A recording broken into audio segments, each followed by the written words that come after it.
Assalamualaikum warahmatullahi wabarakatuh. Allahu akbar, Allahu akbar, Allahu akbar. La ilaha illallah, wallahu akbar. Allahu akbar walillahil hamd. Allahu akbar, Allahu akbar, Allahu akbar. لا إله إلا الله والله أكبر. الله أكبر ولله الحمد.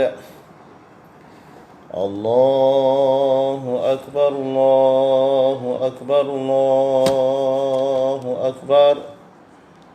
لا إله إلا الله والله أكبر. الله أكبر ولله الحمد. الله أكبر، الله أكبر، الله أكبر. لا إله إلا الله والله أكبر.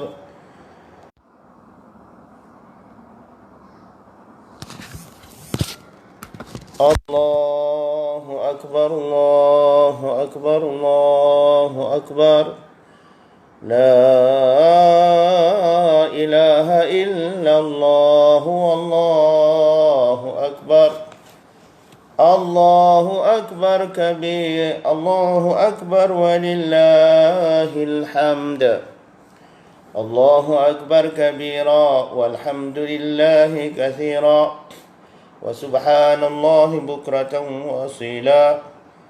لا إله إلا الله ولا نعبد إلا إياه مخلصين له الدين ولو كره الكافرون. لا إله إلا الله وحده صدق وعده ونصر عبده وأعز جنده وهزم الأحزاب وحده. اللهم صل على سيدنا محمد وعلى آل سيدنا محمد وعلى أصحاب سيدنا محمد وعلى أنصار سيدنا محمد وعلى أزواج سيدنا محمد وعلى ذرية سيدنا محمد وسلم تسليما كثيرا. لا إله إلا الله والله أكبر. الله أكبر ولله الحمد. تقبل الله منا ومنكم صالح الأعمال. كل عام وأنتم بخير. وجعلني وإياكم من السعداء في الدنيا والآخرة. Amin ya rabbal alamin. Assalamualaikum jami'an. Apa khabar semua ya? InsyaAllah alhamdulillah. Sempat juga kita berhari raya pada tahun ini, walaupun nampaknya canggung, tak serupa seperti tahun-tahun yang sebelum-sebelum ini. Jadi sabarkan je lah ya. InsyaAllah mudah-mudahan adalah hikmah besar di situ. Okey. Syamsuddin Abu Bakar, Assalamualaikum. Waalaikumsalam. Helmi, cikgu apa khabar? Selamat Hari Raya Aidil Fitri. Kullu am wa antum bi khair. Kullu amin wa antum bi khair. Muhammad Ikramullah, masya-Allah. Muhammad Ibrahim, Assalamualaikum. Waalaikumsalam ya Ustaz. Selamat Hari Raya ya. Maaf zahir dan batin. Apakah amalan sunat yang boleh dilakukan pada malam Hari Raya? Dia malam Hari Raya ni malam makbul. Malam makbul. Ibadat. Dia disuruh kita beribadat. Itu yang penting lah. Seperti mana yang kita lakukan malam-malam, seperti malam-malam kebesaran Islam. Malam Lailatul Qadar, malam apalah. Di situ dibanyakkan tilawah, dibanyakkan tasbihnya, dibanyakkan bertahajud, qiyamul lail. Masya-Allah. Itu asas dia ya Ustaz. Ummu Atikah, Ummu Muyassarah. Assalamualaikum Tuan Syekh, selamat raya. Waalaikumsalam. Kembali Ummu Atikah, masya-Allah. Ummu Muyassarah. Wan Naqi Waba. Tuan. Assalamualaikum. Waalaikumsalam ya Syekh. Selamat raya, maafzal selamat. Insya-Allah. Jadi sebelum kita melanjutkan apa juga bicara, pada kesempatan ini saya cuma bertazkirah lah, iaitu mengingat-ingatkan muzakarah berkenaan dengan amalan sembahyang sunnah Aidil Fitri yang akan dilakukan pada besok pagi, iaitu waktunya pada waktu duha, yang terbaiknya selepas daripada waktu syuruk. Okey, sembahyanglah di awal waktu itu. Jadi biasalah, seperti biasa, takbiratul ihram, kemudian membaca doa iftitah, kemudian bertasbih sebanyak 7 kali pada rakaat pertama, 5 kali pada rakaat yang kedua. Dan di celah dua takbir itu didatangkan bacaan al-baqiyatus salihat. Subhanallah walhamdulillah wa la ilaha illallah wallahu akbar. Iaitu dalam mana-mana kitab fiqh mazhab kita begitulah. Cuma ada di dalam Mughni Muhtaj, ada di situ kaul yang dinukilkan daripada fuqaha zaman dulu lah. Maknanya kalau ditambah lebih daripada itu, biasanya ditambahkan dengan la haula wala quwwata illa billahil aliyil azim. Ada asalnya kalau ditambah dengan kalau ditambah dengan hauqalah, itu mana ada asalnya. Boleh lihat marji'nya dalam Mughni Muhtaj, mana boleh. Tapi kalau kita baca tak sekadar subhanallah alhamdulillah wa la ilaha illallah allahu akbar, madai, iaitu dicelah di antara dua takbir sunat. Jadi 7 kali takbir itu selain daripada takbiratul ihram, kalau campur dia 8 lah. Okay. Cumanya selepas pada takbiratul ihram itu kita membaca doa iftitah. Jangan baca membaca auzubillah lagi. Kalau dah baca auzubillah, habislah. Itu menurut kaum muktamad daripada Ibnu Hajar, daripada kalam Tuhfah, mana begitu. Mana tak ada lah takbirnya dah lagi. Takbir 7 kali tak ada. Jangan baca a'udzubillah lagi. Lepas daripada doa iftitah, teruslah bertakbir Allahu akbar, subhanallah, alhamdulillah.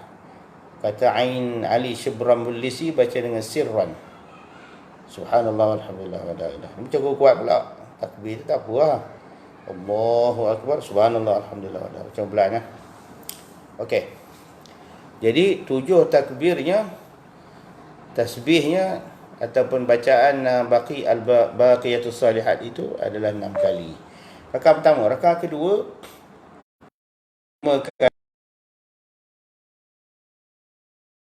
daripada sujud yang kedua, adalah bangun daripada sujud yang kedua pada rakaat pertama untuk terus pada rakaat yang kedua itu Allah, bangun pada sujud, Allahu akbar, bangun takbir pula, ya.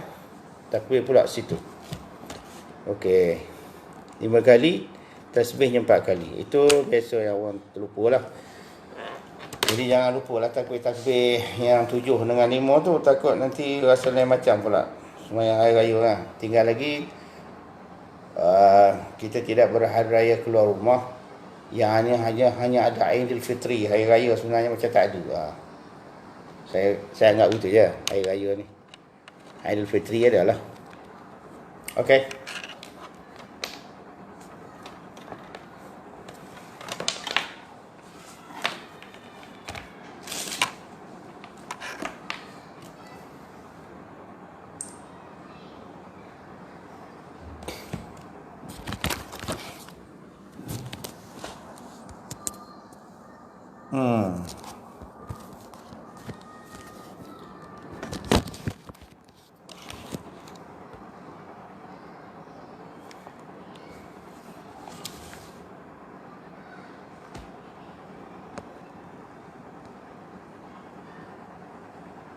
Line bermasalah ya. Dia hari raya ni biasalah. Raya ni biasalah line-line ni jadi kurang memuaskan.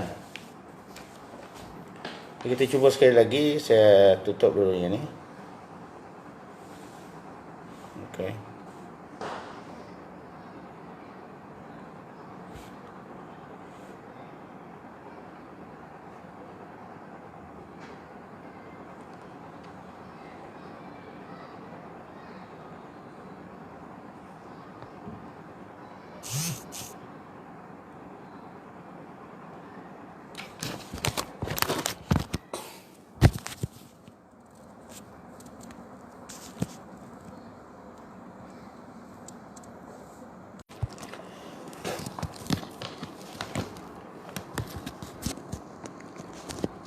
Assalamualaikum. Tadi terputus ya kena line. Tak bagus line. Jadi sekadar kali ini, pertemuan kali ini saya cuba nak buat begini. Kalau begini boleh tak?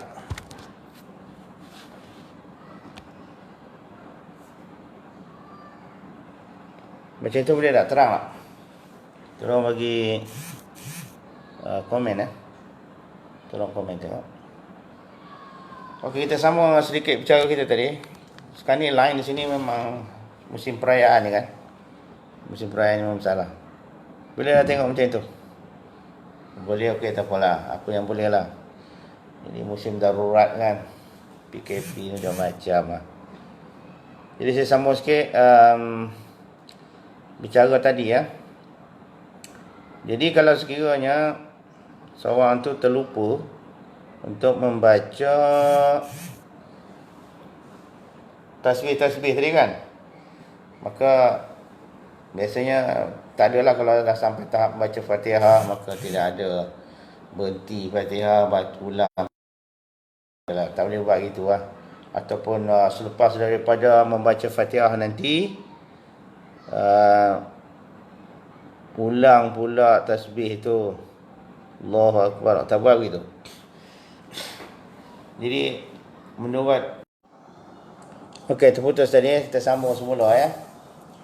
Jadi maknanya kalau sekiranya terlupa pada rakaat pertama, menurut qaul Imam Ramli, boleh ditakbirkan pada rakaat yang kedua.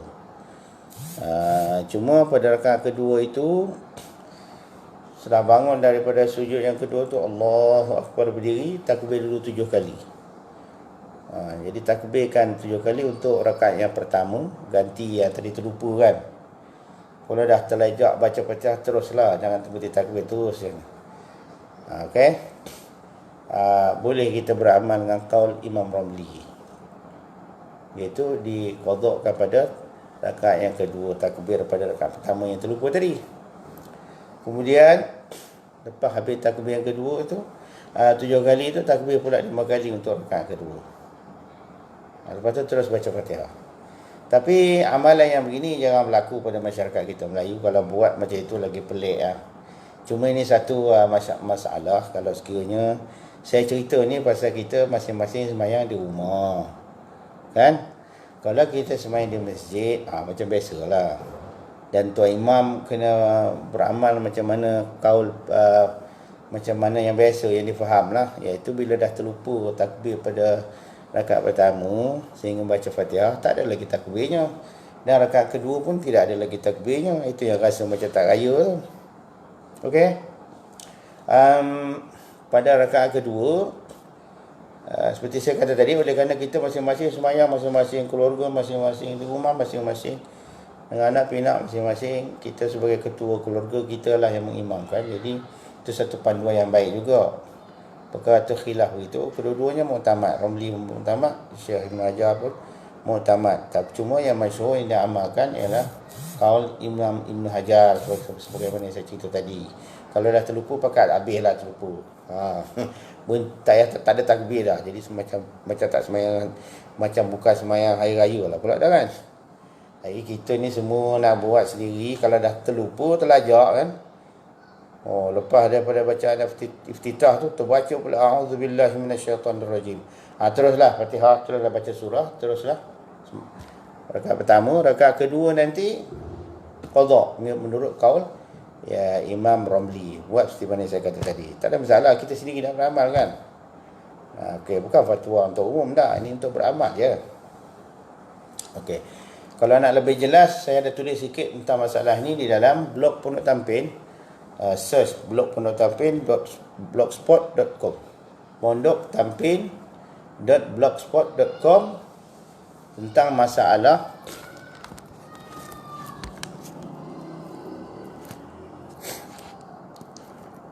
tentang masalah tadilah klik di situ masalah-masalah semayang serta dicaru. Okey, saya ingat berada sikit ya. Macam-macam lah bulan puasa ni kan. Okey, inilah ini memang masalah. Jadi saya teruskanlah. Ada tak ada lah, nanti kita sambungan. Okey. Allah, putus lagi.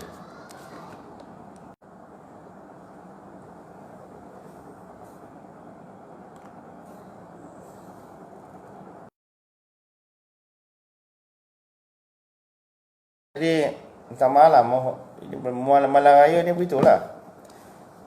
Jadi insya-Allah kita berjumpa lagi. Okey. Apa juga yang kita cuba nak kongsikan pada malam ni, sama-samalah.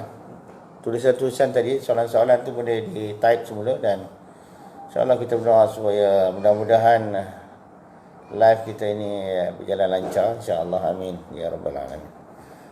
Baik, saya sambung balik masalah-masalah yang mungkin berlaku dalam bicara peribadatan kita pada esok pagi. Jadi siapa-siapa yang tak bayar lagi zakat, diingatkan bayarlah zakat. Masuk besok, afdalnya besok sebelum imam takbir. Sebelum imam takbir semayang, bayar tu waktu yang terbaik lah. Kalau nak bayar malam ni pun bagus juga, takut terlupa besok kan bayar zakat fitrah. Kerana zakat fitrah tu penting, dia menyempurnakan ibadat puasa kita. Puasa kita tergantung di langit, tak naik ke atas. Dengan sebab tak bayar fitrah. Bila dah bayar, insyaAllah ini kata. Itu adalah hadis yang sahih, banyak menceritakan tentang kelebihan faedah membayar zakat fitrah. Masya Allah.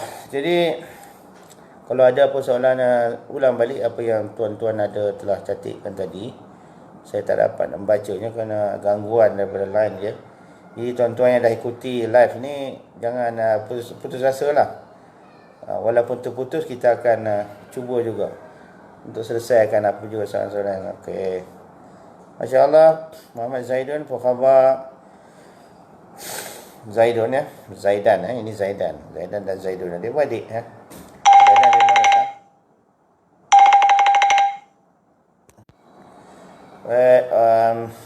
Muhammad Zaidan ada di mana ya sekarang?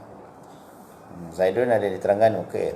Muhammad Nazir Ustaz, waalaikumsalam. Assalamualaikum kembali wa iyyakum minal aidina wal faizina. Taqabbalallahu minna wa minkum salihal a'mal wa ja'alani wa iyyakum minas su'ada'i fid dunya wal akhirah, amin. Muhammad ikramullah, masyaallah. Jadi boleh sila ulangkan balik apa juga soalan-soalan ya. Baik, sebelum tu saya teruskan lagi celoteh saya. Mungkin juga takbir itu dibaca.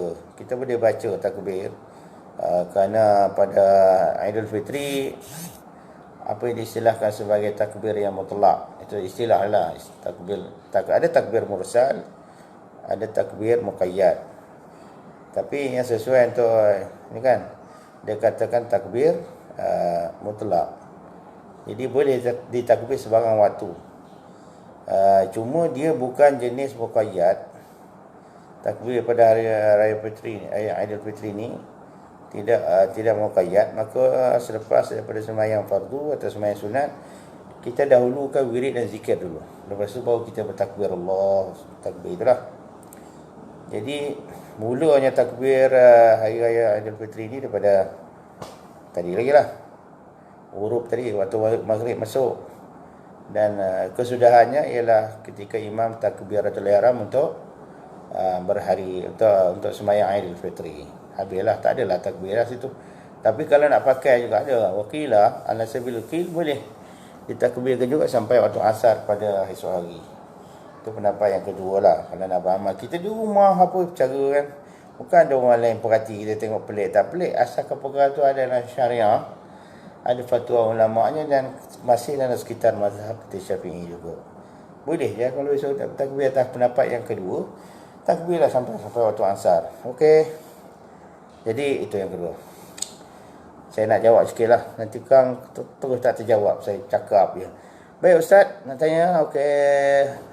Nak tanya Syekh, kalau terlupa bayar zakat fitrah selepas solat raya, apa hukumnya? Jadi qada. Wajiblah hukumnya, wajiblah kena qada bagi zakat fitrah ni wajib. Sebab tu kita jangan melampaui lah. Kalau agak besok teralik, esok sibuk begitu begini, nak pakai sampin lah, bersampin lah apa semua. Saya kira besok ni kita ikut sunnah. Pakai pakaian terbaik yang baru. Yang baik. Kalau tak ada baru pun pakai yang agak terbaik yang elok lah. Bersih. Kena meraihkan Aidilfitri itu. Okey. Kalau sibuk esok, bayar malam ni je. Kalau dah bayar, sudahlah. Kalau belum, jangan sampai terlajak. Bila kalau dah terlajak, jadi qada, kena bayar juga. Sembayang ke, raya ke berapa pun kena bayar juga. Okey. Zulkarnain. Assalamualaikum. Waalaikumsalam Tuan Zul. Semoga Tuan Guru dan sekeluarga sihat. Amin ya rabbal alamin wa iyyakum amin. Alhamdulillah. Adakah kita disunatkan baca khutbah untuk solat hari raya berjemaah di rumah? Sunat. Sunat khutbah untuk Aidilfitri, untuk solat Aidilfitri ini dia tak gugur. Walaupun kita sembahyang di masjid, kalau di masjid imam ada dah kan, di surau ada imam dia, kalau di padang lah. Walaupun kita sembahyang di rumah, walaupun kita sembahyang dua orang, kalau seorang tak adalah. Seorang kita nak khutbah ke siapa, orang tengok pelik, Pak Haji ni cakap seorang, apa salah pula. Jadi sekurang-kurangnya sembahyang berjemaah iaitu dua orang, seorang imam, seorang makmum. Disunatkan juga berkhutbah, dia tak gugur.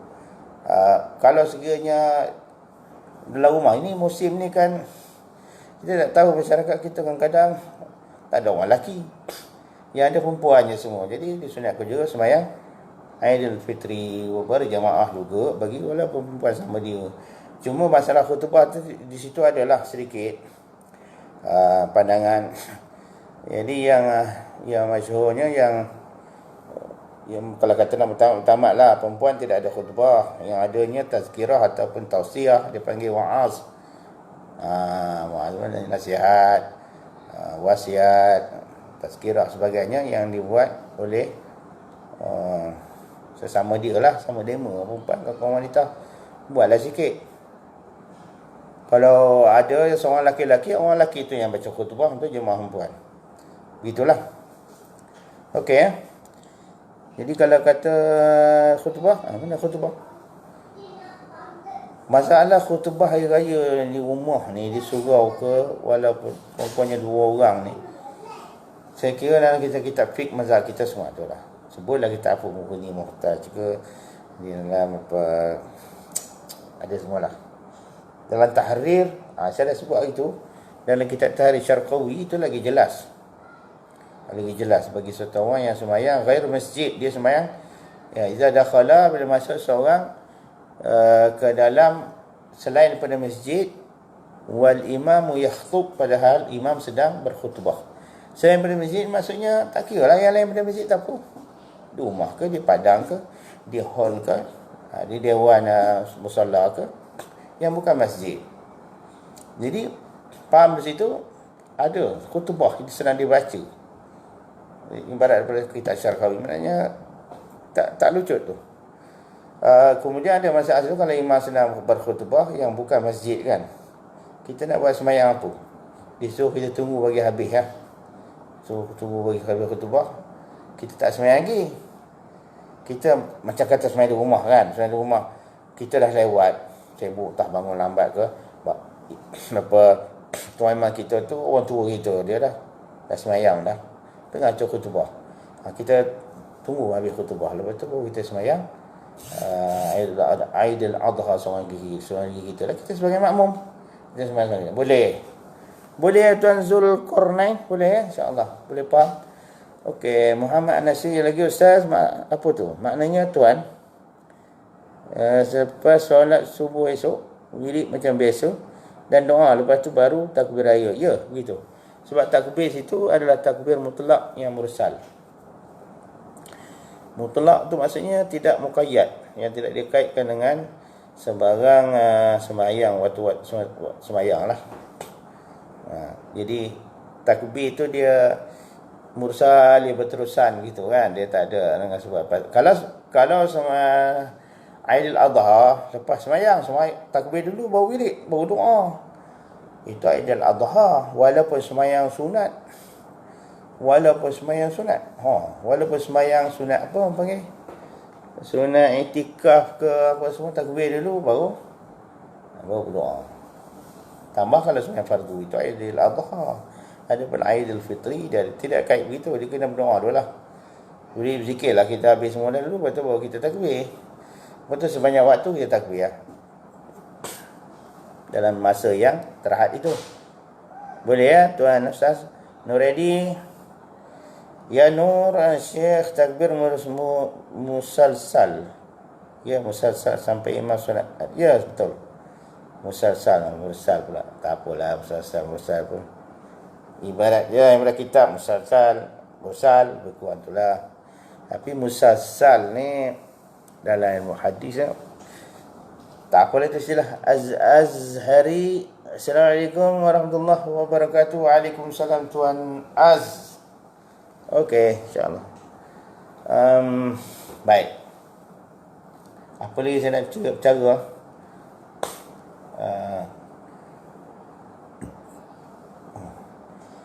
Apa yang cara? Okey. Kalau orang dah terlepas sembahyang Aidil Adha, Aidil Fitri besok terlepas kan. Tak boleh nak sembahyang Zuhur, baru ada kelapangan, dia nak boleh qada lah. Boleh qada. Yang tak boleh qada sembahyang gerhana matahari, gerhana bulan. Tak ada nak qada lah situ. Kalau sembahyang Aidil Fitri, Aidil Adha, kita terlepas, waktu dah habis, dah masuk Zuhur, habislah waktu dia. Dia panjang waktu sembahyang Aidil Fitri ni, sembahyang hari raya ni, dia daripada syuruk, daripada lepas pada syuruk tu sampai masuk waktu Zuhur, sampai gelincir matahari. Panjang waktu dia, lama. Jadi kalau sekiranya terlucut, qada lah. Sembahyang seorang lah, nak khutbah macam mana. Okey, kemudian khutbah Aidil Fitri, Aidil Adha, dalam ibarat kita lah, fiqh kita, fuqaha kita mengatakan dia tidak syarat, dia seperti syarat khutbah Jumaat. Kena ada wudu, begitu kan, kena suci pada hadas kecil, hadas besar, kena berdiri, tak ada syarat-syarat, tak ada. Dia ringan dia sikit. Mereka kata nak duduk atas kerusi khutbah je, ceramah biasa lah, sebut rukun lah. Rukun khutbah sebut lah untuk dapat sunat. Mereka tak sebut rukun dia jadi wa'az. Ceramah pula. Okey lah juga, ceramah pun ada makna je kan. Yang pentingnya ada perkara tu. Sehingga okey. Boleh ya? Saya banyak pula. Nur Edi, kalau wanita haid dan nifas, boleh tak takbir sampai waktu Zuhur? Takbir tak ada masalah, dia bukan ayat Quran. Takbir tu zikir. Niat zikir boleh. Semua zikir. Takbir lah sampai ke Zuhur. Tapi sebenarnya waktu dia sampai imam takbiratul ihram, maka Allah akan takbiratul ihram tu dia waktu takbir pada Aidil Fitri. Kalau nak telajak atas pendapat yang kedua, saya kata berdawal tadi. Berdawal saya ingatkan, oleh kerana kita sembahyang di rumah, bukan ada orang lain pun, keluarga kita je. Paling ramai pun kerjaan bagi had 20 orang kan. Tak gitu yang saya faham lah. Jangan lebih daripada 20 orang. Jadi bukan jangan ada orang lain, sama kita takbir. Hentamlah takbir pakai kaul yang kedua sampai waktu asar. Boleh je. Fazril Desam. InsyaAllah Ustaz. Allah Ustaz tak ada kampung saya. Masya Allah. Tak apalah. Ready lagi ya? Kalau wanita haid dan nifas boleh. Okey, sama. Azhari Aid Mubarak Ustaz. Wa iyyak. Azhari wa iyyak. Barakallah insyaAllah. Wa ja'alani wa iyyakum minas su'ada. Amin ya Rabb. Fid dunya wal akhirah. Naja nazlan. Taqabbalallahu minni wa minkum. Taqabbalallahu minni wa minkum salihal a'mal. Amin. Kullu am wa antum bi khair. Assalamualaikum warahmatullahi. Apakah hukum meraihkan hari raya seperti beli baju baru dan sebagainya? Sunat itu. Atas niat untuk dipanggil tazayyun lah. Tazyin, menghiasi, berhias tu sunnah yang sunat. Kita tak ada kita ada lebih-lebih rezeki, kita belilah, walaupun tak berjalan pun tak apa lah. Tapi berjalan pun boleh sebenarnya. PKP ni pun dia cuma ikut SOP dia lah kan. Jangan lebih had lah.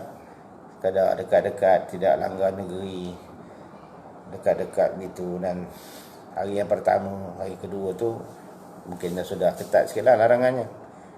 Jadi boleh kita buat seperti biasa, cuma pergerakan itu terhad itu saja. Kali ni lah kita berdoa, mudah-mudahan hari besok malam ini adalah malam makbul juga berdoa. Kita selalu berdoa kepada Allah SWT, mudah-mudahan dipermudahkan urusan-urusan muslimin, diangkatkan bala bencana dugaan pandemik ni kan, satu dunia ni. Jadi menyusahkan khasnya kaum muslimin, sedih lah kita. Masjid-masjid ditutup, surau-surau ditutup, rumah-rumah ibadat ditutup, dan pergerakan kita terhadap madrasah itu lagi kita sedih lah. Sekolah-sekolah agama, pelajar kita. Jadi yang terkena tu bukan sekadar orang yang non-Muslim, orang yang Islam, yang beriman pun terkena, terpalit juga. Kita mohon mudah-mudahan Tuhan ampunkan semua dosa kita, kesalahan-kesalahan kita, kelalaian kita itu menyebabkan bala turun. Mudah-mudahan diangkatkan semua, dipermudahkan semua urusan, kembalikan kepada sedia kala, dan dinaikkan martabat orang Islam, muslimin, mukminin. Boleh kita berhias, boleh. Mana suruh? Okey, bintu Ahmad. Assalamualaikum. Waalaikumsalam bintu. Selamat hari raya tuan guru. Ya. Eid Mubarak insya-Allah. Wa iyyakum. Saya ada soalan. Bolehkah isteri sedekah RM100 dari duitnya, tetapi suami suruh sedekah RM50? Bagaimana tu? Isteri sedekah RM100 dari duitnya, yang isteri sedekah ke siapa? Sedekah ke orang pakai miskin lah kot. Tetapi suami suruh sedekah RM50. Itu kena dengar cakap suami lah. Suami suruh 50 lah. Taat patuh suami itu wajib. Cumanya suami-suami dia sepatutnya tidak boleh menghalang isteri-isteri yang berkemampuan kalau daripada harta isteri sendiri, bukan harta suami. Tambah pula isteri-isteri ada mata pencarian dia tersendiri, dia sendirinya. Mata pencarian dia lah. Dia berduit, dia nak bersedekah, berjariah dan sebagainya. Terbaiknya si suami jangan halang. Sebab Nabi pun anjurkan begitu. Walaupun suami ada hak. Contohnya dalam satu hadis yang mana Nabi melarang, menganjurkan, kalau boleh suami-suami jangan larang isteri yang nak beribadat, nak pergi mendapat fadilat faedah-faedah masjid. La tamna'u amaimakumul masjidah. Maknanya para suami, janganlah kamu tegahkan isteri-isteri kamu mendapat fadilat masjid. Apa itu? Fadilat antikah, fadilat baca Quran, fadilat pelajaran, dia mendengar kuliah di masjid. Kita sebagai suami Jangan tegar. Patutnya begitu. Dia nama benda baik, bukan tak elok, benda baik. Melainlah kalau sekiranya memang tak duit langsung, dia pergi bersedekah sampai nak beli barang mudarat, itu cerita lain lah. Kan. Tapi wajib mendengar dan taat pada suami tetaplah. Cuma dah suami jenis begitu, kalau betul lah suami tu dia kontrol sampai tahap perkara tak patut pun dia patutnya bagilah keizinan, kelonggaran tu. Jadi si isteri berdoa lah. Mudah-mudahan Tuhan. Ada lagi. Azhari lagi ya. Nur Iskandar, apa khabar Iskandar? Assalamualaikum. Waalaikumsalam. Assalamualaikum. Maaf zahir batin. Maaf atas segala kekhilafan. Halalkan segala ilmu. Wa iyyakum. Sama-sama lah kita. Taqabbalallahu minna wa minkum salihal amal. Kullu amin wa antum bi khair. Nur Iskandar insyaAllah. Allahumma ja'alni wa iyyakum minas su'ada fid dunya wal akhirah. Azhari lagi ya, ibu berada di negeri berbeza, tak boleh rentas sempadan. Di pagi hari Aidilfitri tak dapat bersama ibu. Apa cadangan terbaik Ustaz? Call lah dia. Buat live dengan dia kan. Call. Ataupun WhatsApp semua ada. Itulah perhubungan tu penting. Live ni tak ada masalah. Teknologi itu sendiri tidak menghalang daripada kita nak beribadat, bahkan menolong, bantu. Cuma ada perkara-perkara lah seperti live akad nikah live itu dah sekadar darurat kalau ulama benar gunakan pun. Tapi kalau itu masalah kan perlu dikaji semula lah. Live dengan benda ibadat. Nanti penjara-penjaranya semain Jumaat pun orang buat live. Siapa yang nak jawab tu semua? Okey, Samsudin Abu Bakar, boleh ke khutbah dalam keadaan duduk? Boleh je. Tak nak beri, pasal dia bukan syarat. Syarat khutbah yang ada pada semain Jumaat itu, kan khutbah semain Jumaat kan? Dia sebenarnya tidak disyaratkan sebagai syarat yang lazim. Dalam kitab Mughni Muhtaj dikatakan bukan lazim, bukan syarat yang lazim. Syarat jugalah tapi bukan syarat yang mesti.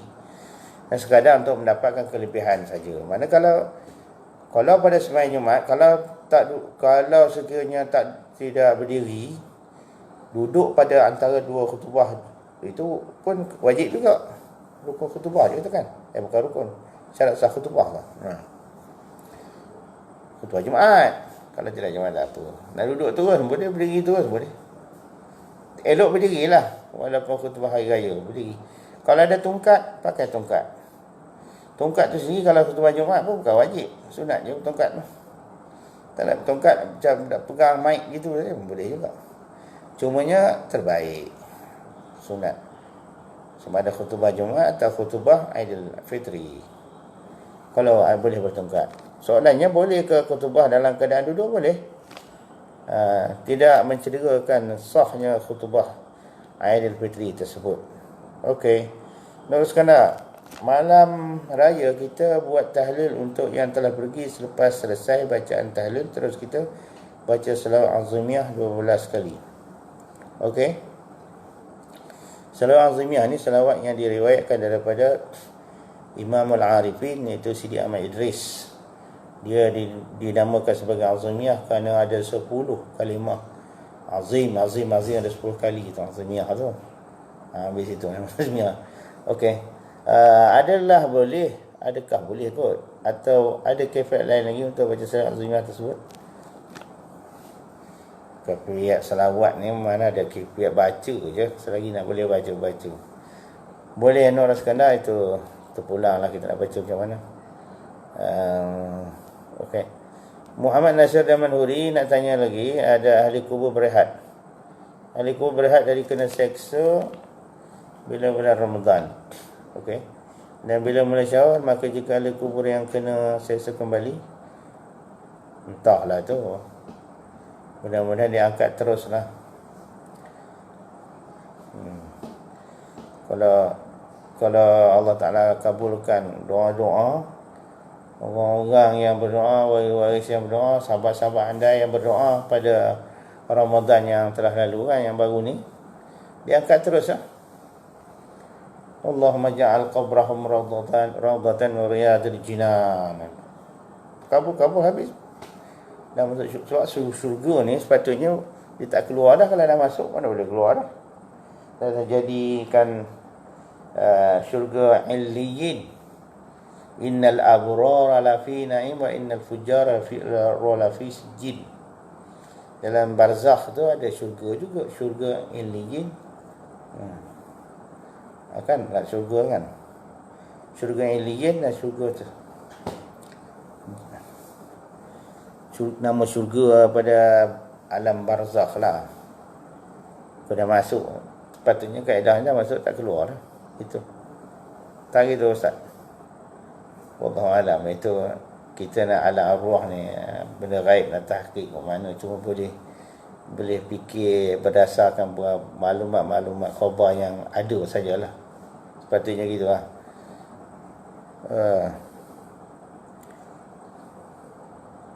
Tapi terangkat seksa ni kan,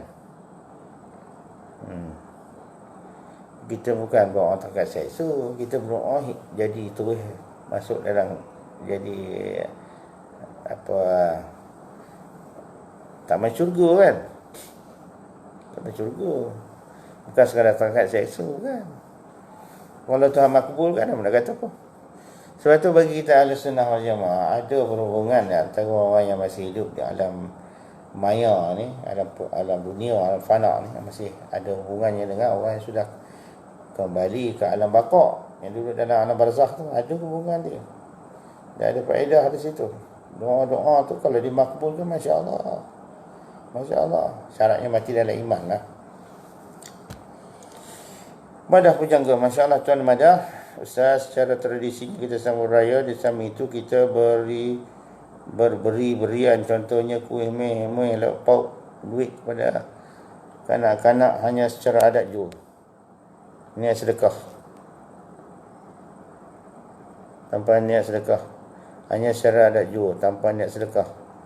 Adakah okey. Beri tu tak ada niat sedekah. Kalau niat beri pun dapat pahala. Beri tu hebah kerana Allah Ta'ala. Mudah-mudahan dapatlah pahala. Sebab ada dalam khabar dan hadis yang Nabi menyuruh diluaskan belanja. Maksudnya meluaskan belanja situ, dia dengan mana bersedekah, terhebah, membanyakkan belanja. Biasanya bukan untuk kepada keluarga je, untuk semua.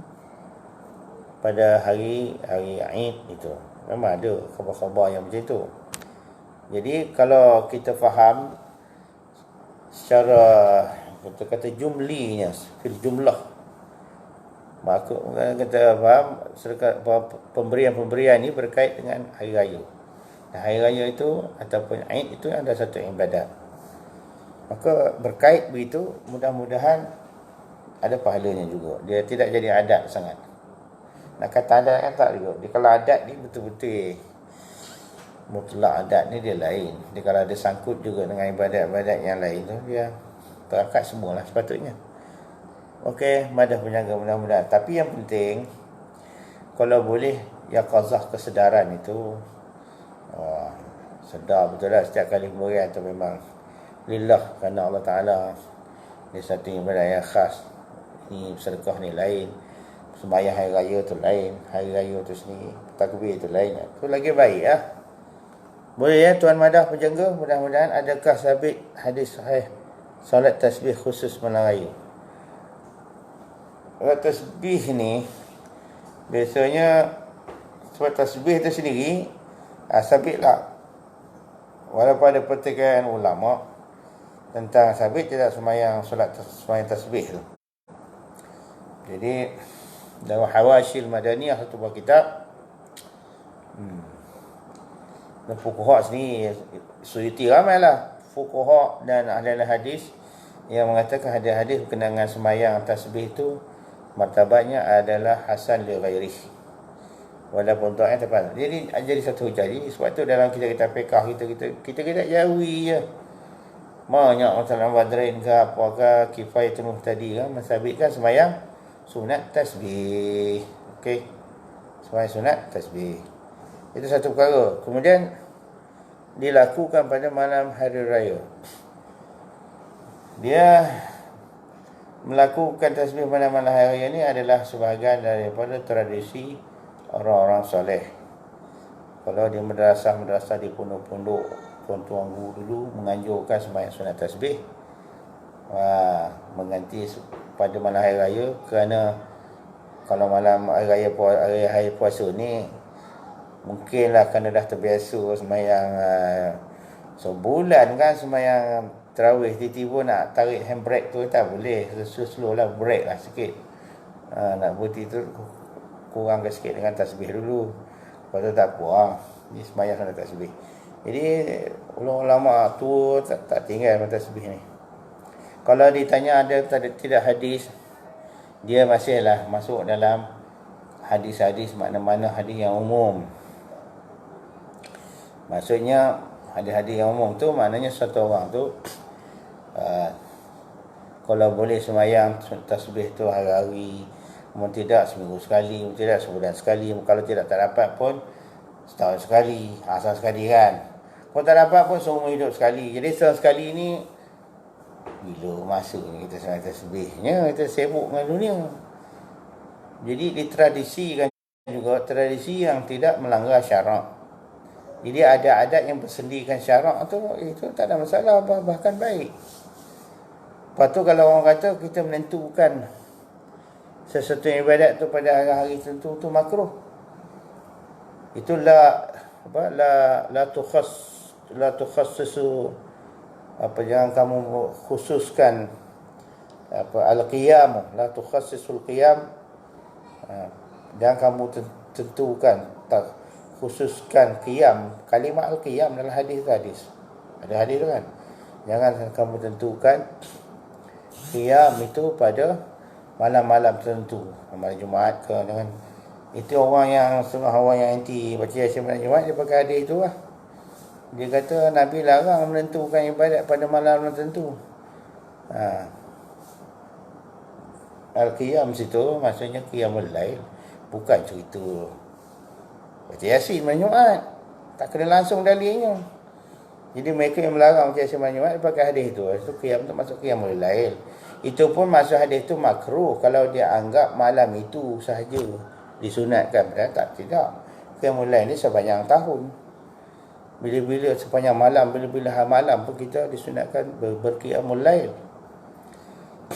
Jadi kalau menganggapkan, mungkin juga hikmah, ada satu hikmah, saya nak celoteh lah pula. Nabi pun nampak kan, oleh sebab qiyamul lail ni perkara yang berat atas nafsu nak buat kan. Jadi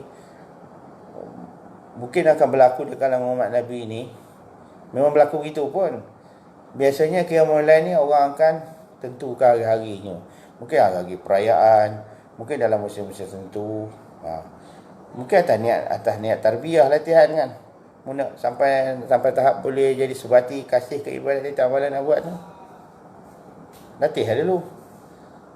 Jadi la tukhassisul qiyam tu kan, maksud situ sebenarnya boleh, cumanya jangan dianggap pengkhususan hari-hari itu yang betul-betul yang disunah oleh Nabi. Tidak, hari itu saja. Boleh ya, badah penyangga. Jadi kalau kita nak buat, kita ikut apa adat istiadat orang soleh ni. Kalau nak kata hadis-hadis umum banyak disuruh. Apa yang ma'ahsanal muslimun, maka apa yang anggap baik oleh orang Islam itu, maka sesungguhnya baik lagi di sisi Tuhan. Al-Kamakul, banyak ada hadis yang begitu. Itu yang kata adat itu dihukumkan, diteguhkan akan dia. Ada adat tu dihukumkan, itu diteguhkan akan dia. Dia kan satu panjang pula cerita saya. Boleh. Satu kita jangan larang lah orang sembahyang tasbih malam raya ni, sembahyang lah. Kita tak larang, kita duduk dan diam lah. Helmi, apa khabar Helmi? Selamat Hari Raya. Ya, kembali Helmi Muhammad Firdaus. Assalamualaikum. Selamat Hari Raya Mahfuzul Batin. Wa iyyakum al-ba'id mubarak Ustaz Eid Azhari. Jazakumullah khairan Ustaz atas respon dan jawapan tadi. Baik, wa iyyakum. Alia bara, kenapa golongan sufi lebih cenderung beramal dengan amalan yang diputuskan oleh ulama sufi berbanding apa yang disebut oleh hadis sahih seperti selawat Fatih? Pula dah. Okey. Jadi mengatakan berbanding dengan hadis sahih itu hadis sufi tak beramal hadis sahih ni, hadis sufi mana? Hadis sufi mana? Itu je lah. Jadi selawat Fatih itu daripada CD CD selawat Fatih kan daripada Morocco, Maghribi zaman dulu lagi. Daripada Ahmad Tijani, Sidi Ahmad Tijani. Jadi Tijani itu ulama asalnya, dia memang ulama. Kemudian dia sufi. Sezaman dengan Syekh Abdul Karim As-Sammani Al-Madani. Okey. Jadi kalau kata oleh ahli tasawuf yang muktabar lah, ahli sufi yang muktabar. Yang sufi ni muktabar ni maksudnya dia faqih lagi sufi. Dia mewarisi amalan-amalan, memang sahih lah amalan dia, muktabar. Okey. Kalau kata dia meninggalkan yang sahih dengan sebab beramal dengan amalan diturunkan oleh syekh dia, itu satu, saya kira tak tepat lah itu. Tak tepat ni bahasa dengan bahasa beradab lah. Saya kata tak betul lah. Senang cakap tak betul. Tak betul. Tak, itu dah orang kosong. Yang saya beramal semua lah. Semua beramal.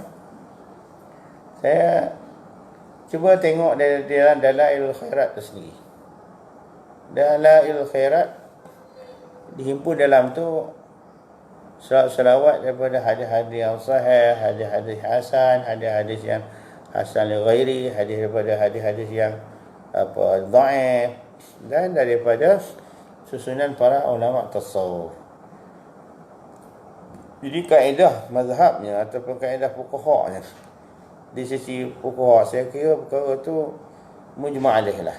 Kalau tak ijma' apa ittifaq, majoriti mengatakan selawat ni boleh diijtihad, lafaz-lafaz itu boleh diijtihad apa-apa mana rupa, asalkan sahih makna dia lah. Okey. Jadi tak semestinya selawat ni dibaca daripada selawat yang warid ataupun yang maksur, yang ada riwayat dari Nabi saja, tidak begitu. Jadi dia ada yang maksur, selawat yang warid dari Nabi, ada riwayat yang tidak maksur, maksudnya yang sah sebagai bacaan selawat, dan dia ada ciri-ciri dia tu. Dan boleh diamalkan juga. Kalau kita menghadkan selawat itu hanya mesti diamalkan apa yang ada hadisnya yang sahih saja. Yang tak sahih itu tak boleh kita baca. Itu satu kaedah, metod yang salah. Saya kata salah, yang betul-betul salah. Saya nak cerita. Imam As-Subuki ada menulis satu kitab kenaan dengan selawat yang diriwayatkan daripada Nabi, yang dibaca oleh lafaznya daripada Nabi SAW, betul dengan Nabi. Dan ada juga selawat yang dibaca oleh sahabat-sahabat yang Nabi tak nak baca gitu. Kalau kita kata mesti baca pada riwayat pada Nabi, tu sahabat-sahabat pun reka salawat. Sahabat-sahabat salah.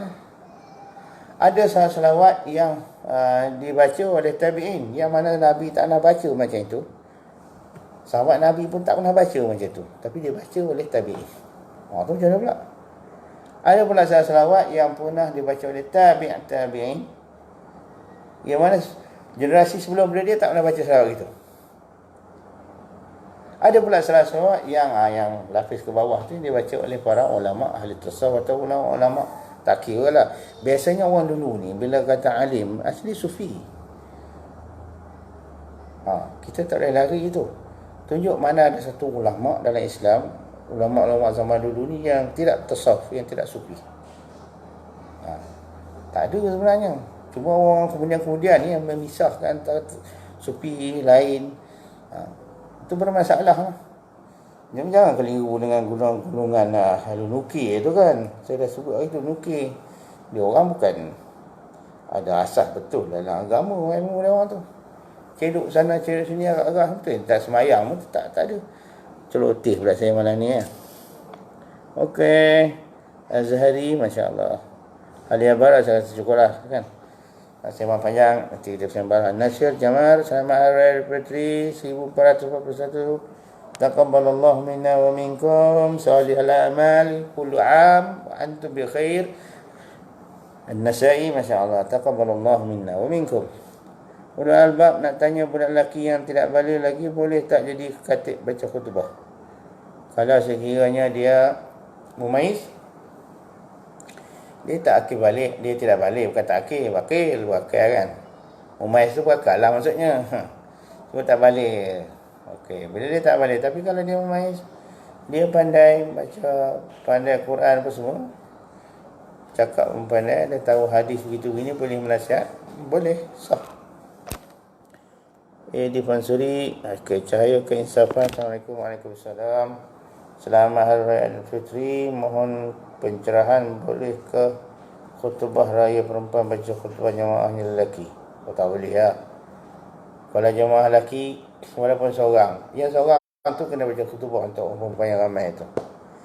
Jangan terbalik. Yang lelaki-lelaki tu baca khutbah. Kalau dia pun malat, dia pun tak kerti gitu begini tak paksa dia mak tok pun dia tak nak. Mak tok dia bukan baca khutbah, namanya nasihat tazkirah lah. Dalam kitab fiqh bahasa Arab dia kata wa'az. Wa'az tu tak apa. Wa'az ni dia satu bagai daripada khutbah, tapi dia bukan khutbah mutlak baca khutbah tu. Dia nasihat kan. Walaupun khutbah itu ada wa'az dan nasihat dalam dia, macam itu je. Bezalah dia antara nasihat dengan khutbah. Khutbah ni dia ada standard dia tu, dia ada standard dia. Okay. Wa'az ni ikut dah, cakap gitu je. Jadi bagi makcik dah baca, dah tak ada sangat. Tapi sebenarnya lelaki tu yang boleh. Okey, ini hari raya, cerita hari raya je, jangan cerita Jumaat. Hari raya ni dia memang longgar sikit syarat dia. Okey, Ustaz nak solat raya esok pagi, adakah kita makan dulu lepas tu baru solat? So makan dulu kot. Makan dulu kalau hari Aidil Adha, sembahyang dulu makan. Syafiq Ikhwani, apa khabar Ustaz? Saya Keinsafan. Selamat Hari Raya Aidilfitri, maaf zahir batinnya sama kita. Kullu amin wa antum bi khair, taqabbalallahu minna wa minkum. Mohon pencerahan Syekh, adakah perempuan boleh baca khutbah hari raya sedangkan jemaah campur lelaki dan perempuan? Okey, khas untuk adik-beradik sahaja. Imamnya lelaki macam biasa, cuma khutbah dia perempuan yang baca. Tak boleh kena orang lelaki. Tak boleh ni maksudnya tak jadi ya. Dia tak jadi khutbah, dia jadi wa'az je lah. So perempuan tak boleh baca khutbah, dia boleh berceramah. Wa'az, dia boleh nasihat. Itu maksud itu. Okey. Macam ini masalah kedudukannya macam bila kita bercerita, kita bercakap. Itu start kan kita cakap ke orang ramai. Masjid tidak ada i'tikaf. Masjid pula. Surau. I'tikaf hanya di masjid. Surau tak ada i'tikaf. Jadi nak faham macam mana? Habis kita tak usah buat ibadat. Boleh buat ibadat. I'tikaf dengan mana? I'tikaf yang istilahi tu tak wujud. Tapi kalau sekadar nak buat ibadat, macam mana ibadat dalam masjid, boleh. Sunat i'tikaf tak ada lah. Sembahyang sunat mutlak boleh. Sembahyang taubat boleh. Dia surau boleh. I'tikaf yang istilahi yang dalam bab fiqh, dalam rukun ibadat ada satu bab babul i'tikaf tu. Yang itu tidaklah wujud di surau, sebab surau bukan masjid. mazhab kita Syafi'i bezakan seorang dengan masjid. Syarat sah i'tikaf di masjid. Dan masjid tak ada i'tikaf. Yang itu bukan i'tikaf luawi, bahasa pada segi bahasa. I'tikaf mana ibadat? Ibadat mana boleh. Khutbah dia tu lah. Perempuan ni tak ada khutbah. Dia khutbah orang lelaki. Tapi orang lelaki tak nak, jadi nasihat. Cuma nasihat, wa'az, tazkirah, tausiah tu perempuan boleh buat.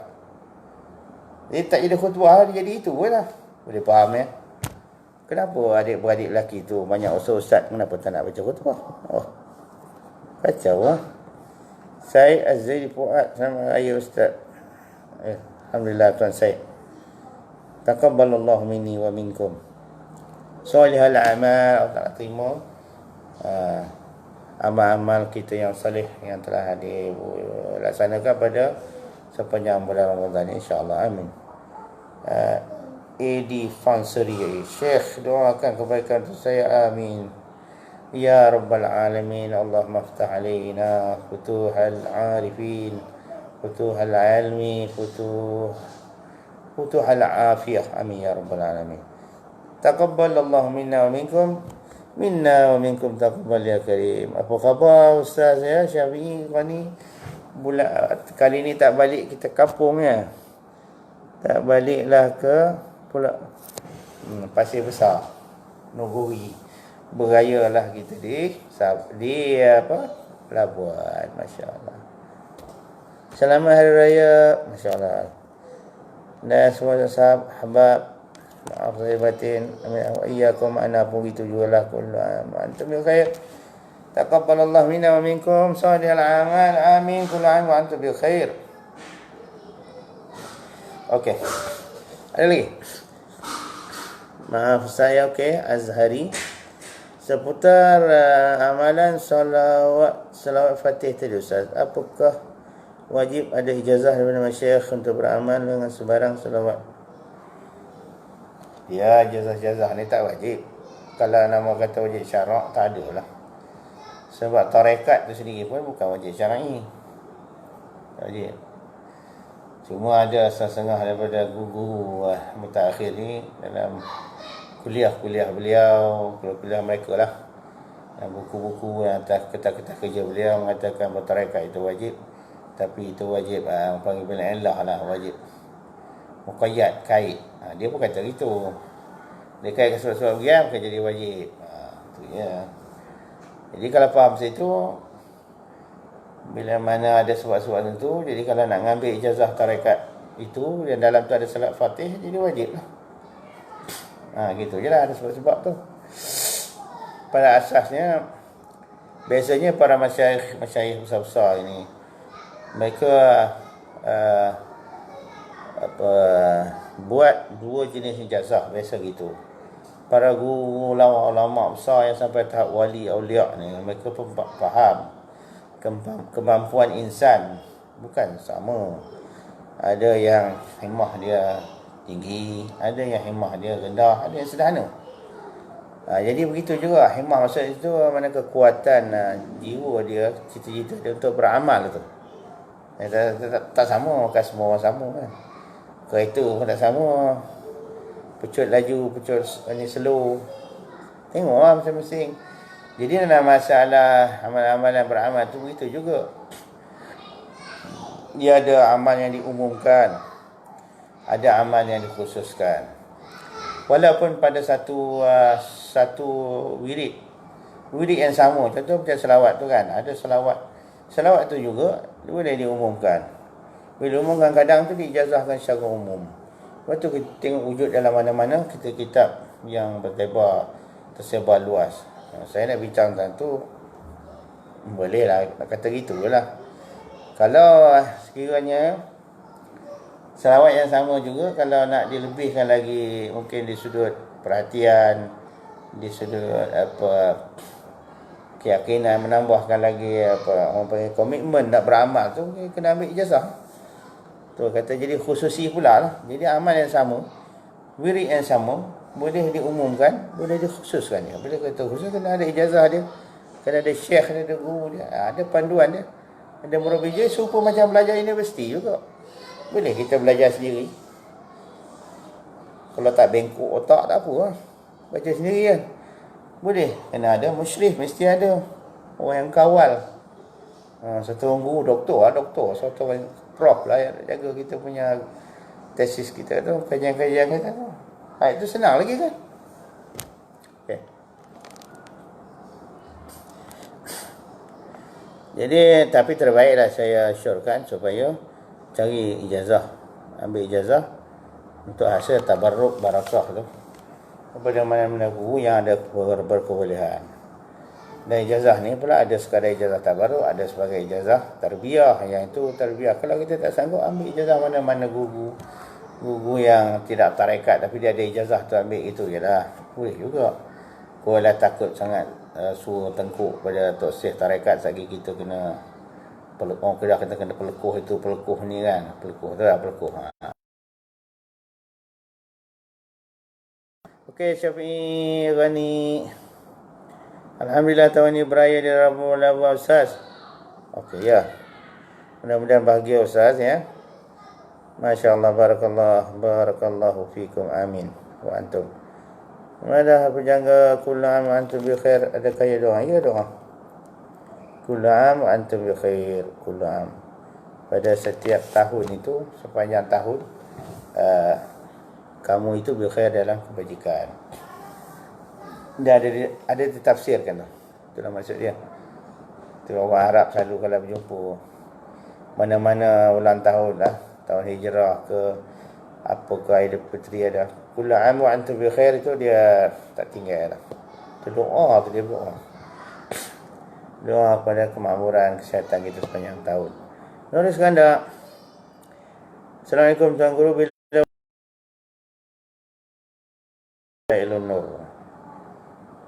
Ni Tuan Iskandar bolehlah baca seminggu sekali ke.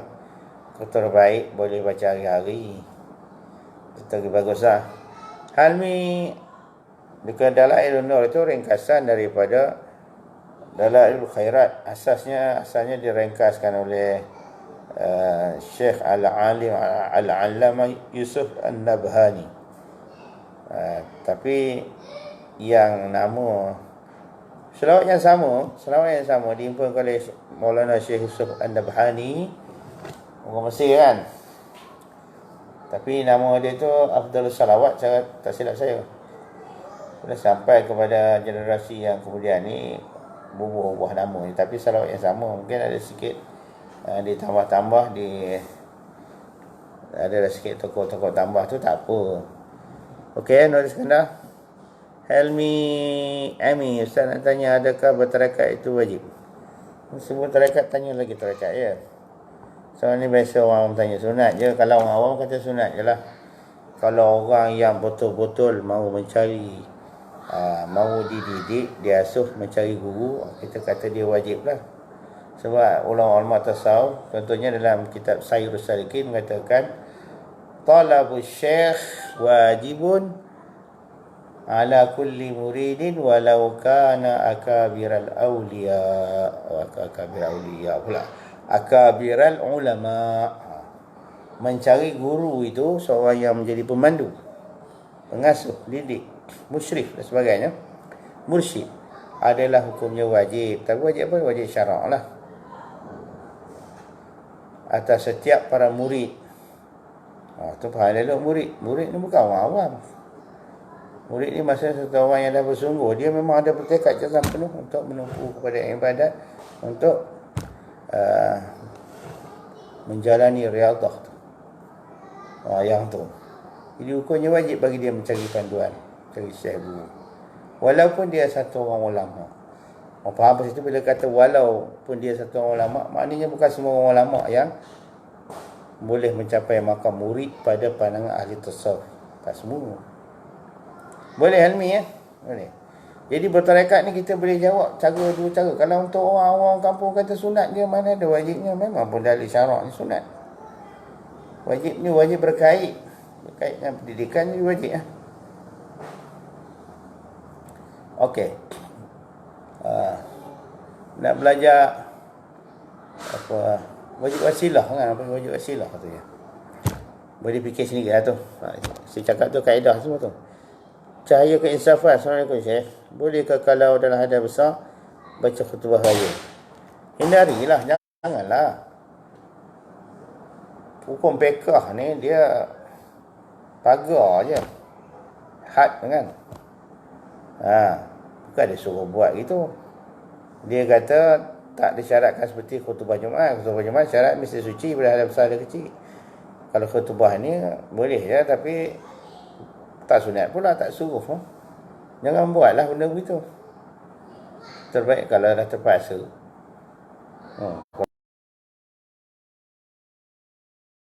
Jalan teruskan.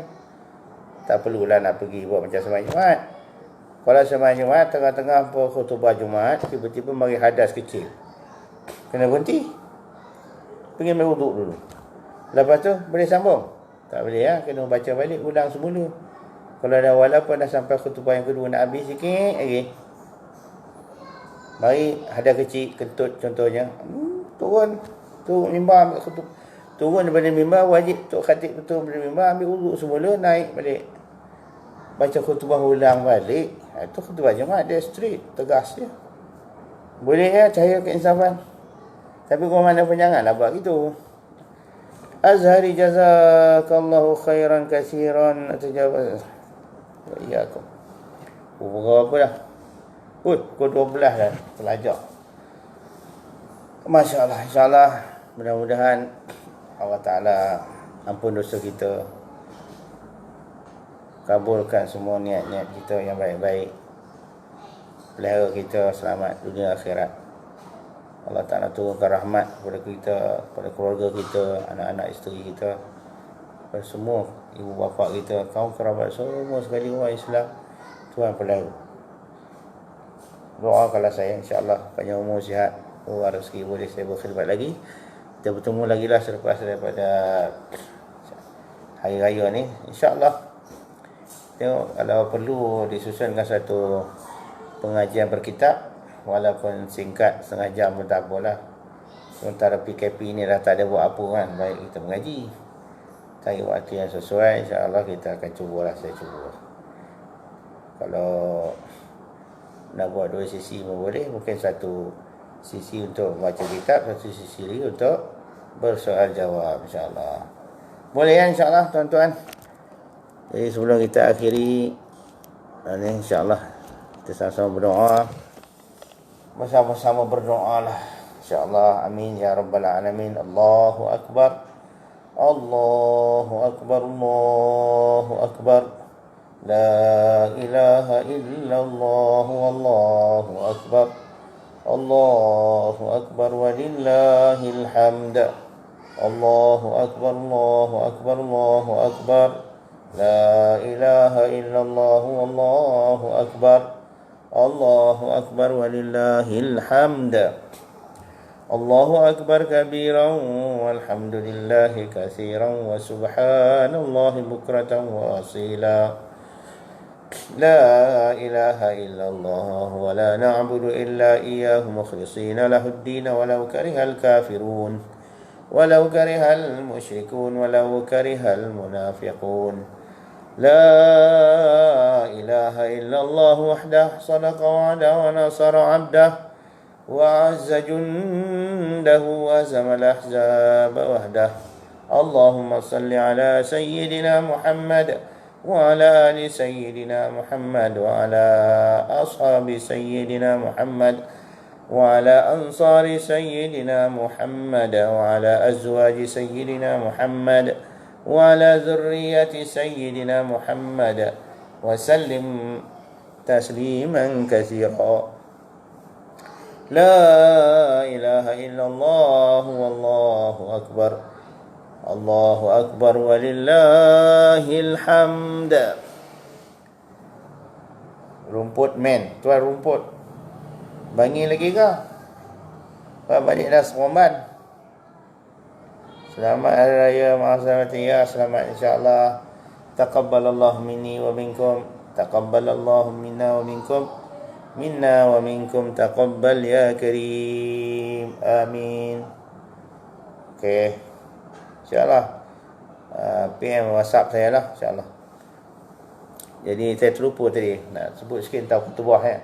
Khutbah tu terbaiknya itu ikutlah rukun dia. Dia nak kena ikut rukun dia lah. Alhamdulillah, sudahlah. Alhamdulillahirabbil alamin. Allahumma salli ala sayyidina Muhammad. Sudah cukup. Lepas tu baca sikit ayat Quran. Wal asri. Sudah. Lepas tu cakap, benda cakap. Hujungnya baca doa. Bahasa Melayu, tak apa. Terbaiknya buat 2 khutbah lah, 2 kali, jangan sekali. Sekali pun tak apa juga. Okey. Malik Abria tuan, masya-Allah, tuan daripada Melaka ya. Assalamualaikum. Waalaikumsalam ya tuan. Tuan Haji. Lambat sikit tak apa. Oleh kerana Tuan Haji punya sebab, punya pasal, saya lanjutkan sikit. Oh ya Tuan Haji, apa boleh kita berkongsi? Apa boleh kita berkongsi Tuan Haji? InsyaAllah. Jadi itulah, baca khutbah tu. Jangan. Okay, selamat Hari Raya Ma'azabatan ya Tuan Haji. Taqabbalallahu minna wa minkum. Minna wa minkum taqabbal ya karim pula dah. Taqabbalallahu minna wa minkum salihal a'mal. Kullu amin wa antum bi khair. Allahumma akrimna bit taqwa wa jammilna bil afiyah. Amin. Mama Halmi Yusuf ya Tuan. Selamat hari ya sama Ustaz Halmi. Tuan Halmi Yusuf Okey. Jadi cerita tentang khutbah tadi. Berringkas-ringkas je baca alhamdulillah, alhamdulillahirabbil alamin. Lepas tu selawat, tu baca ayat Quran yang kita boleh sudah. Wal asri, baca surah Al-Asr tu lah. Habis terjemah sikit. Nasihat lah. Lepas tu kan habis sudah dengan doa. Kalau boleh buat 2 khutbahnya 2, kata sekali je lah. Ambil situ sunnah ya kan, sunnah yang sunnah. Jangan susah-susahkan diri kita, buat jugalah. Okey. Jadi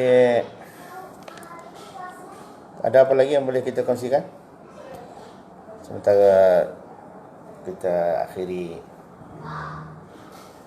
live kita pada malam ni? Apa lagi saya nak cakap tadi? Saya dah lupa tadi. Banyak benda nak cakap. Okey. Kalau ada satu soalan Ustaz yang tanya tadi. Kalau sekiranya satu orang Ustaz tu, dia pergi rumah, dia tu di rumah satu rumah, dia ada 2 rumah. Rumah pertama dia jadi imam. Lepas tu pergi pula rumah kedua, ke isteri 2 kot, kena jadi imam juga. Ataupun ada jemputan kan, dia 2 kali dia sembahyang hari raya Aidilfitri 2 kali, boleh ke tak boleh? Kalau zahir difaham pada ibarat pokok kita tu boleh je. Sembahyang gitu boleh. Sama ada atas niat qada ke ataupun niat apa. Sebab dia jumlah sunat muakkad sembahyang sunat ni.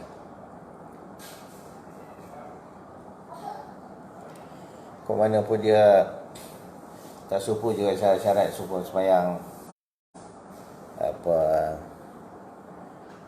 sembahyang wajib tak supu. Okey.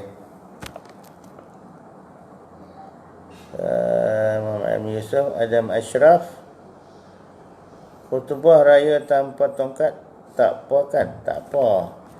Tongkat tu sunatnya. Khutbah tak payah pegang tongkat, pegang mikrofon boleh je. Tapi kau pegang tongkat elok boleh. Okey. Boleh Adam Ashraf, insya-Allah boleh. Soal lagi pun khutbah ni bukan macam khutbah Jumaat. Tak sangatlah. Kalau khutbah Jumaat tu kena jaga lah kan. Tak kira ada orang komplain pula. Okey, selamat Hari Raya. Pulang. Wa iyyakum. Masya-Allah. Dari PD kan Adam Ashraf? Wa iyyak. Masya-Allah. Amin ya rabbal alamin. Nak minta Ustaz bagi tazkirah sikit kalau tak keberatan. Oh, tazkirah pula. Allahu Akbar. Allah. Tayalah tazkirah ni. Apa yang saya boleh cakap ialah tazkirah apa tuan rumput? Tentang apa tu? Tazkirah tentang malam-malam raya atau apa-apa Ustaz rasa patut. Malam raya banyak berzikir, bertaubatlah, semain tasbih, semain taubat, qiyamul lail. Sepuluh malam-malam ke malam-malam kebesaran Islam yang lain. Malam nisfu Sya'ban, kan? Malam Lailatul Qadar, malam Aidil Fitri, malam Aidil Adha, malam nuzulul Quran dan sebagainya. Itu semua malam-malam kebesaran, malam Isra' dan Mi'raj. Memang disuruh supaya membanyakkan amalan-amalan khusus, seperti baca Quran, berzikir, bersalawat, qiyamul lail. Itulah yang asal dia. Ada pun nak baca tu, bacalah tuan. Boleh dia baca. Kalau kita ngapal Quran, banyak lupa, kita ngulang. Itu amalan yang penting lagi pada hak lain. Kita ngapal Quran, lu terlupa. Surah-surah tu terlupa, kalau sengaja pun dosa. Wajib kita ingat kembali. Taubat, cara taubatnya ialah kita mengulang balik sampai ingat surah-surah tu. Itulah, ambillah peluang-peluang dia. Walaupun juz amma je, kita apa juz amma, lepas tu tak ingat, kena ingatkan balik tu. Wajib. Itu mazhab kita tu. Okey, Nawawi pun sebut dalam apa tu, At-Tibyan fi Adab Hamalatul Quran. Fi Adab Hamalatul Quran. Tibyan, kita Tibyan beliau. Dan ada dalam hadis-hadis gitu. Okey. Jadi oleh kerana tuan rumput man ni dia okey. Jadi kita harap, saya sembang je lah kan, dalam wall Facebook saya tu lah, ada tulis sikit tentang tupai haram dimakan. Tupai, fatwa tupai haram makan. Dalam ni. Okeylah tuan, saya berhenti dulu ya. Jadi tuan rumput man boleh reverse balik, tengok video ni daripada awal, dah sejam lebih dah. Tengoklah apa yang kita bersembang kan, tentang masalah-masalah yang kita bincang dah lepas-lepas tu. Dari tuan Adam Ashraf, tuan Haji Abdul Malik dari Melaka, boleh kembalilah semula tengok apa yang telah saya bincangkan, kita bincang bersama masalah tadi kan. Jadi ujung-ujung puasa hangat pula masalah tupai haram. Tupai tu tak boleh makan, haram makan. Dipetuakan oleh Syekh Arsyad Banjar dalam kitab Sabilul Muhtadin dah. Sabilul Muhtadin. Ini dah 200 tahun. Jadi kita kena ingat elok. Okey. Kalau di Indonesia ramai orang-orang sana, ustaz-ustaz asatizah sana yang meraih degree ataupun PhD berdasarkan kajian dia, berdasarkan berdasarkan tesis pada kitab Sabilul Muhtadin, kitab fiqh yang dikarang oleh ulama Nusantara itu, kitab lama tu.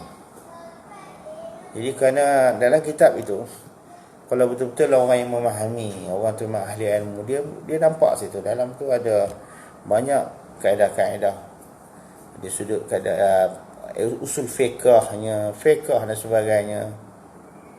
Masya-Allah, sampai orang boleh buat PhD lah.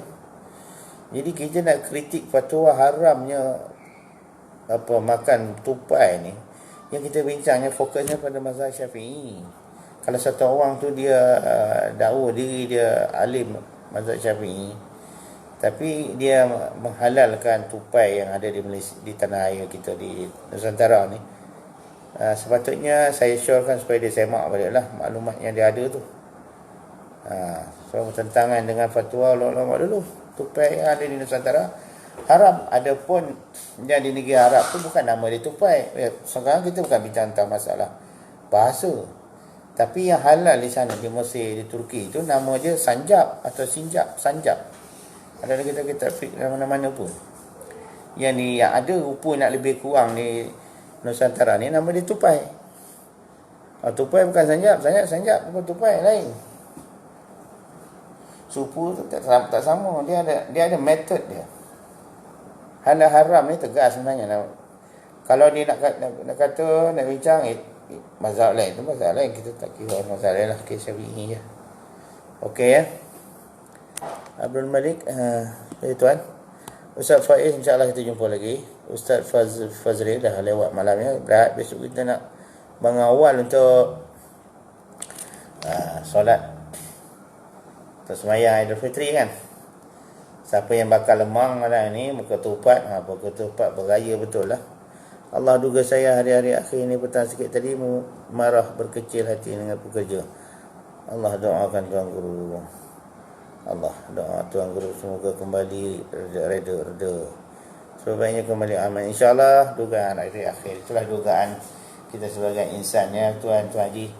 InsyaAllah mudah-mudahan Tuan hapuskan. Allah Ta'ala hapuskan kesalahan-kesalahan kita itu dengan kita tadaruk mudah diri dengan dia balik dan beristighfar dan salawat pada baginda Nabi, dan kita sama-sama mohon ampun dan maaf juga kepada pekerja-pekerja kita ya. InsyaAllah. Jadi settle lah kosong-kosong. Sempena hari Aidilfitri yang mulia ini, hari bermaaf-maafan, hari turunnya kemurahan tu, sifat Tuhan tu, turunnya rahmat daripada sifat Rahman Tuhan. InsyaAllah. Wan Naqiya Tuan Syekh, apa khabar Tuan Syekh? Masya Allah. Assalamualaikum. Waalaikumsalam. Zahir batin, bercahaya wajah, Masya Allah. Nawwarallahu qalbak ya Sayyidi. Masya Allah doa. La tansawni bidu'aikum ya Sayyidi. Wan Naqi. Masya Allah. Ayub Tan selamat. Hari Raya Aidilfitri. Selamat insyaAllah. Amin. Wa iyyakum. Taqabbalallahu minni wa minkum salihal a'mal. Kullu 'am wa antum bi khair. Ja'alani Allah wa iyyakum minas su'ada'il maqbulin. Okey. Tuan. Okey, Ustaz. Boleh. InsyaAllah kita jumpa ya. Dah kat pukul 12 ni. Tadi ada call tadi. Pukul 12 pun dah, 12:03 minit. InsyaAllah. Assalamualaikum semua antum jami'an. La tansawni bidu'aikum. Amin ya rabbal alamin. Assalamualaikum warahmatullahi wabarakatuh.